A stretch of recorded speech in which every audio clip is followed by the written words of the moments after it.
मला नेहमी एक विचार येतो. आपण जर अशी कल्पना केली की विश्वाच्या एका अज्ञात कोपऱ्यात आपल्याला एक जादूची पेटी सापडली आहे हो हो. आणि या पेटीत जगातला सर्वात मौल्यवान खजिना दडलेला आहे.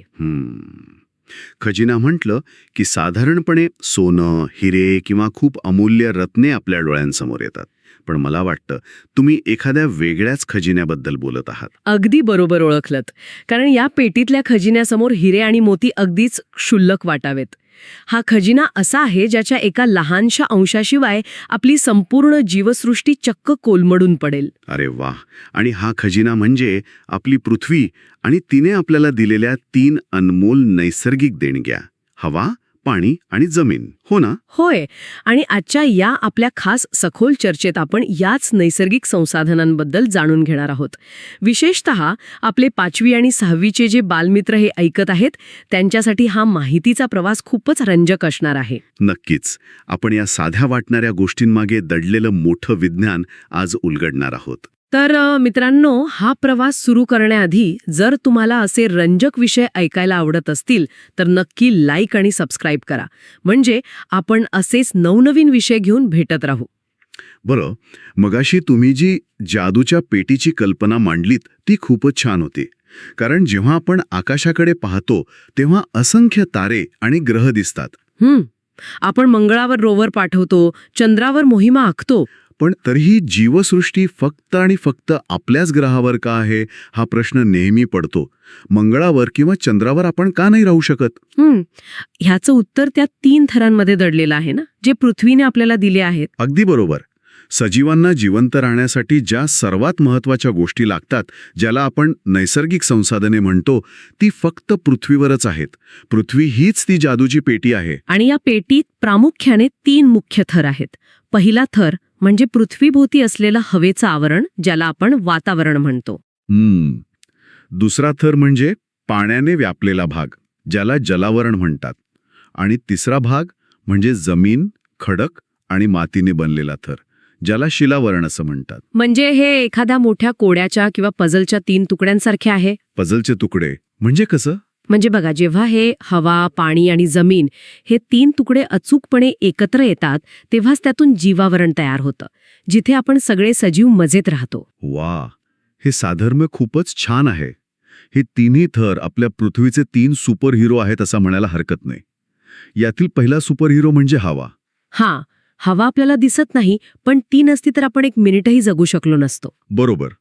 पण हवेत फक्त एकच वायू नसतो. हवेचे जर आपण 100 भाग केले तर त्यात तब्बल 78% नायट्रोजन असतो आणि 21% ऑक्सिजन असतो. एक मिनिट. इथेच मला नेहमी एक प्रश्न पडतो. कोणता प्रश्न? आपण सगळे सजीव श्वास घेण्यासाठी ऑक्सिजन घेतो. सजीवांसाठी तो प्राणवायू आहे. होय, अगदी खरंय. मग निसर्गाने हवेत ऑक्सिजनचं प्रमाण फक्त 21% ठेवून नायट्रोजन तब्बल 78% का ठेवला? ऑक्सिजन सर्वात जास्त असायला हवा होता ना? वरवर पाहता तसंच वाटते की हे गणित चुकलंय. पण हीच तर निसर्गाची खरी करामत आहे. हवेत नायट्रोजन एवढ्या जास्त प्रमाणात असण्यामागे खूप भक्कम वैज्ञानिक कारण आहे. असं कोणतं कारण आहे? पहिलं कारण म्हणजे ज्वलन नियंत्रण, म्हणजे आगीवर नियंत्रण ठेवणं.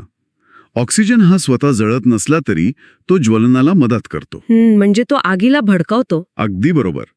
जर हवेत ऑक्सिजनचे प्रमाण 78% असते आणि कुठेही छोटीशी आग लागली, बापरे, मग तर ती आग विझवणं अशक्यच झाले असते. हो ना, संपूर्ण पृथ्वीच भस्मसात झाली असती. नायट्रोजन हा आगीला भडकण्यापासून रोखतो आणि ऑक्सिजनचा प्रभाव संतुलित ठेवतो. अरे वा, म्हणजे नायट्रोजन हा एक प्रकारे निसर्गाचा फायर फायटर म्हणून काम करतोय. हे खूपच भारी आहे. आणि दुसरं कारण म्हणजे वनस्पतींची आणि सजीवांची वाढ. वनस्पतींना वाढीसाठी नायट्रोजनची खूप गरज असते. पण वातावरणातल्या या हवेच्या खराबद्दल बोलताना एका नैसर्गिक छत्रीचाही उल्लेख नेहमी येतो. तुम्ही ओझोन थराबद्दल बोलत आहात. हो, ओझोनचा थर. हा थर वातावरणाच्या वरच्या भागात असतो ना? हो, ओझोन वायू म्हणजे O3 ही आपली नैसर्गिक छत्री असली तरी ती रासायनिक ढाल आहे. सूर्याकडून येणारी अतिनील किरणे, ज्याला आपण UV रेज म्हणतो, ती खूप घातक असतात. म्हणजे ती किरणं थेट पृथ्वीवर आली तर सजीवांना त्रास होऊ शकतो. खूप मोठा त्रास होऊ शकतो. त्वचेचे आजार होऊ शकतात, वनस्पती जळून जाऊ शकतात.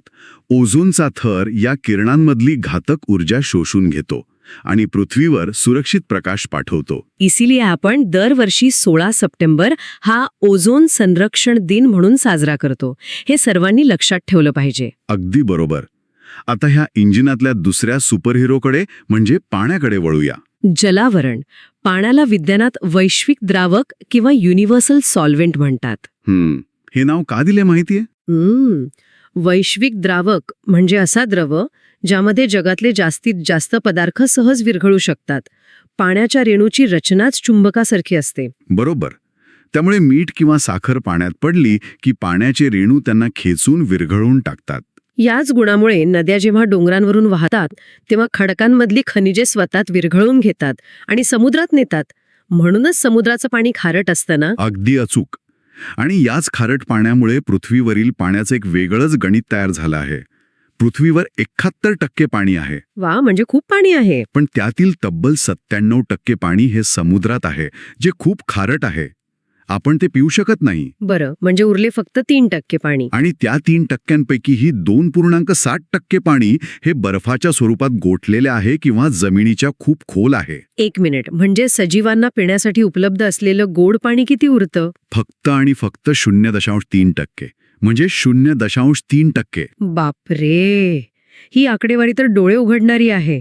0.3%. हो. एका साध्या उदाहरणाने सांगायचं तर, समजा पृथ्वीवरचं सगळं पाणी आपण एका मोठ्या 10 लिटरच्या बादलीत भरून ठेवलं, तर त्यातलं पिण्यायोग्य पाणी फक्त एका लहानशा चहाच्या चमच्या इतकेच असेल. अरे रे, म्हणजे आपण जे गाड्या धुताना किंवा नळ चालू ठेवून पाणी वाया घालवतो ते त्या एका चमच्यातूनच सांडत असतं. अगदी बरोबर. म्हणूनच पाणी अडवा, पाणी जिरवा हा मंत्र खूप महत्वाचा आहे. पावसाचं पाणी वाहून समुद्रात जाण्याआधीच ते जमिनीत जिरवणं गरजेचं आहे. आणि पाणी जिरवण्यासाठी ज्याची मदत लागते तो आपला तिसरा सुपरहिरो म्हणजे जमीन किंवा शिलावरण. होय. आपण ज्या मातीत खेळतो, घरे बांधतो, ती जमीन नुसती माती नसते. जमिनीचे सुद्धा वेगवेगळे थर असतात ना, जसे एखाद्या बाटलीत आपण वेगवेगळे थर रचतो. बरोबर.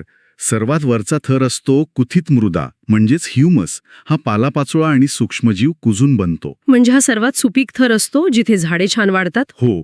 त्याच्या खाली असते साधी माती, मग अपरिपक्व मृदा आणि सर्वात खाली असतो मूळ खडक म्हणजेच बेडरॉक. पण मला नेहमी प्रश्न पडतो, एवढ्या कडक खडकांचं रूपांतर मऊ मातीत कसं काय होतं? याला आपण खडकांचे विदारण किंवा वेदरिंग म्हणतो. ऊन, वारा आणि पाऊस यांच्या सततच्या माऱ्यामुळे मूळ खडक फुटतात. म्हणजे थंडीत खडकांच्या भेगांमध्ये पाणी गोठून खडक दुभंगतात आणि झाडांची मुळेही खडक फोडतात. अगदी बरोबर. पण तुम्हाला माहितीये का, माती तयार होण्याची ही प्रक्रिया किती संथ आहे? साधारण काही वर्ष लागत असतील.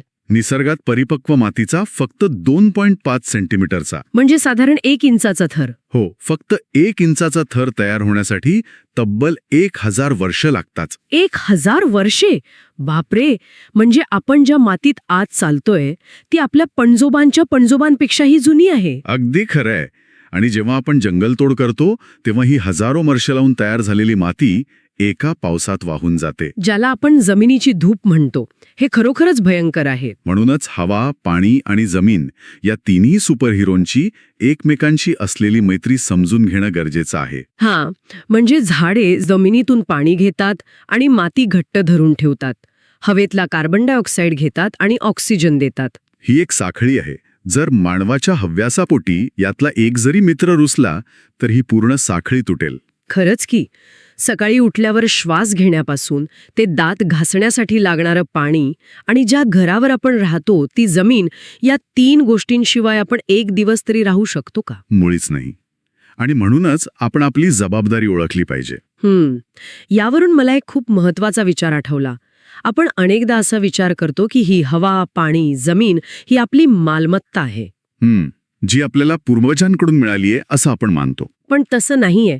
ही नैसर्गिक संसाधने आपण पुढच्या पिढीकडून म्हणजे आपल्या मुलांकडून उसनी घेतलेली आहेत, बॉरो केलेली आहेत. वा, हा विचार खूपच खोल आहे. उसनी घेतलेली संपत्ती आपण जास्त जपून वापरली पाहिजे आणि ती अधिक चांगल्या स्थितीत परत केली पाहिजे. अगदी बरोबर. बरं, आत्तापर्यंत आपण खूप छान माहिती घेतली. आता आपण मुलांसाठी एक छोटीशी मजेदार उजळणी घेऊया का? नक्कीच. चला तर मग एक छोटी ऑडिओ प्रश्न मंजुषा घेऊ. मुलांनो, लक्ष देऊन ऐका आणि मनात उत्तरं तयार ठेवा. तर पहिला प्रश्न आहे, सूर्याच्या घातक अतिनील किरणांपासून आपलं रक्षण कोणती नैसर्गिक छत्री करते? थोडा विचार करा. मगाशीच आपण 16 सप्टेंबरचा उल्लेख केला होता. अगदी बरोबर. ओझोनचा थर हे याचं अचूक उत्तर आहे. छान. आता दुसरा प्रश्न. पृथ्वीवर सजीवांना पिण्यासाठी किती टक्के गोड पाणी उपलब्ध आहे? हे तर खूपच आश्चर्यकारक होतं. ते बादली आणि चमच्याचं उदाहरण आठवा. बरोबर ओळखलत. फक्त 0.3% म्हणजे 0.3%. आणि तिसरा प्रश्न, हवेत सर्वात जास्त प्रमाणात कोणता वायू असतो? तोच जो निसर्गाचा फायर फायटर आहे. अगदी अचूक, नायट्रोजन. आणि तो तब्बल 78% असतो. ज्या मुलांनी ही तिन्ही उत्तरे बरोबर दिली आहेत त्यांच्यासाठी जोरदार टाळ्या. खूपच छान.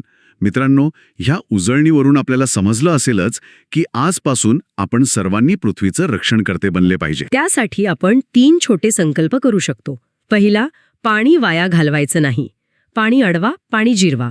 दुसरा संकल्प, जास्तीत जास्त झाडं लावा आणि जगवा, जेणेकरून जमिनीची धूप थांबेल. आणि तिसरा, हवेचं प्रदूषण कमी करण्यासाठी जवळच्या अंतरावर जायला सायकलचा वापर करा. हे छोटे बदल खूप मोठा परिणाम घडवू शकतात. नक्कीच. आजची ही सखोल चर्चा संपवण्यापूर्वी